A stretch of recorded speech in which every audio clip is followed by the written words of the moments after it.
Dear students, हम विश्व की प्रमुख जनजातियों के बारे में अध्ययन कर रहे थे।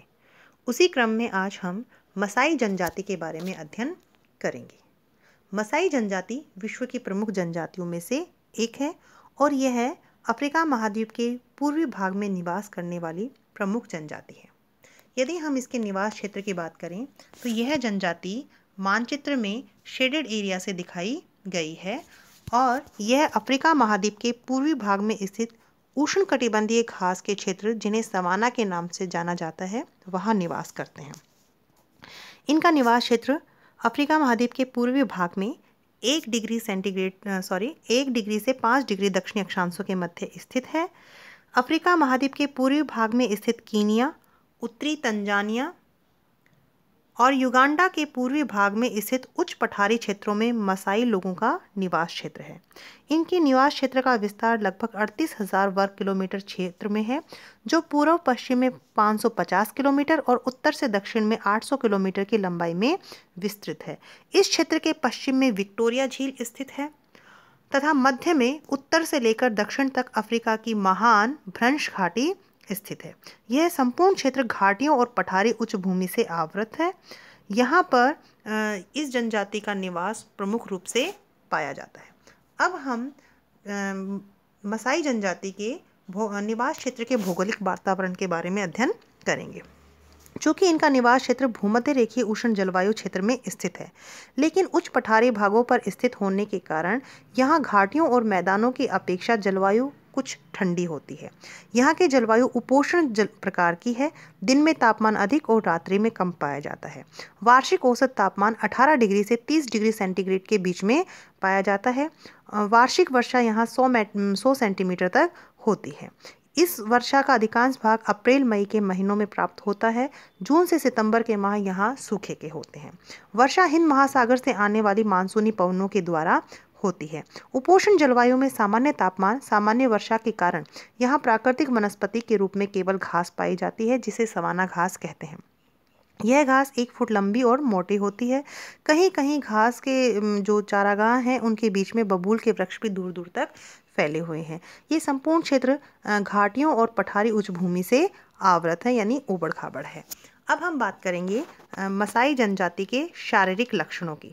शारीरिक लक्षणों की यदि हम बात करें तो इनका कद लंबा होता है, हाथ पैर पतले होते हैं, उंगलियां लंबी होती हैं, त्वचा का रंग हल्का भूरा से कथई होता है, सिर ऊंचा और पतला होता है, नाक पतली और लंबी, होठ हल्के मोटे, बाल लंबे और घुंघराले होते हैं। इनके शारीरिक लक्षण भूमध्य सागरीय एवं निग्रोइड प्रजातियों के मिश्रण की तरह प्रतीत होते हैं। अब बात करेंगे हम इनके भोजन, वस्त्र और घर की।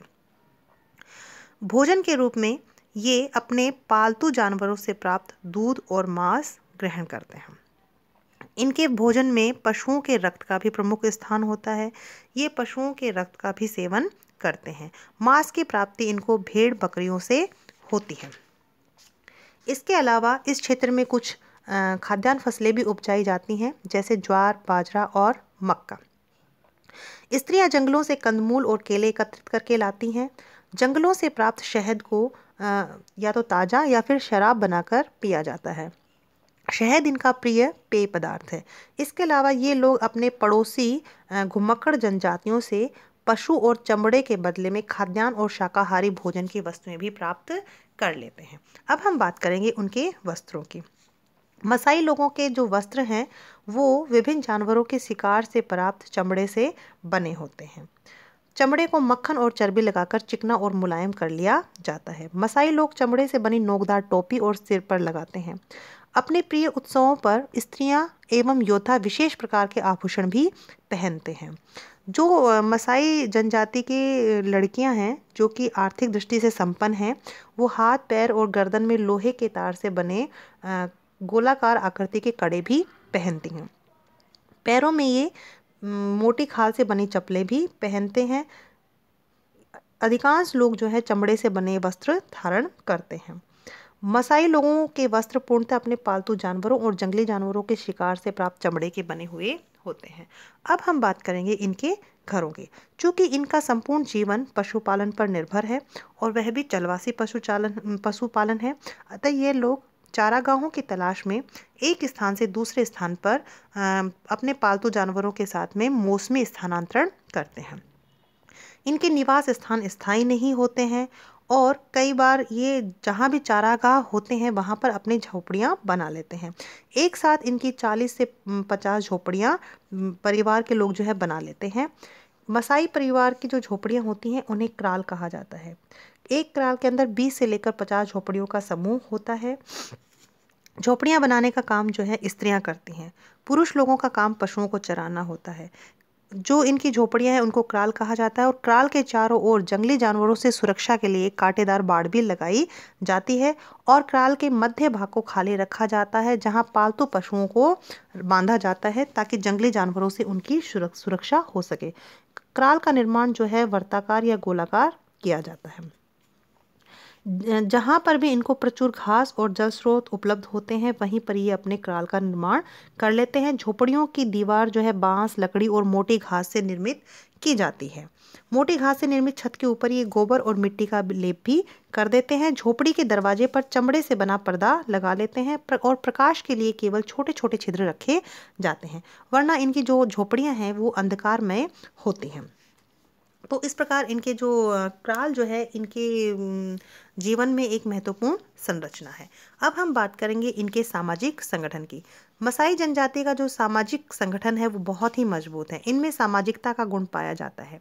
बाहरी जातियों से आक्रमण और जंगली जानवरों के से भय के कारण ये हमेशा समूह में रहते हैं। इनका जो समाज है वो पितृसत्तात्मक है और ये बहिर्विवाही होते हैं। इनमें जाति भेद और रक्त भेद भी बहुत मजबूती से पाया जाता है।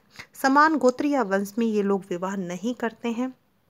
समाज में मसाई जनजाति के व्यक्ति की विशेष प्रतिष्ठा उसके पालतू जानवरों की संख्या के आधार पर निर्धारित होती है। यानी जिसके पास जितने ज़्यादा पशुधन हैं वही व्यक्ति सामाजिक रूप से उच्चतर स्थान पर है। तो इस प्रकार इनका जो सामाजिक संगठन है वो बहुत ही अलग प्रकार का है। इस जनजाति में बहुविवाह की प्रथा भी प्रचलित है। लेकिन जो पशु संपदा का बंटवारा है वो प्रथम स्त्री की तुलना में दूसरी और तीसरी स्त्री को कम मिलता है।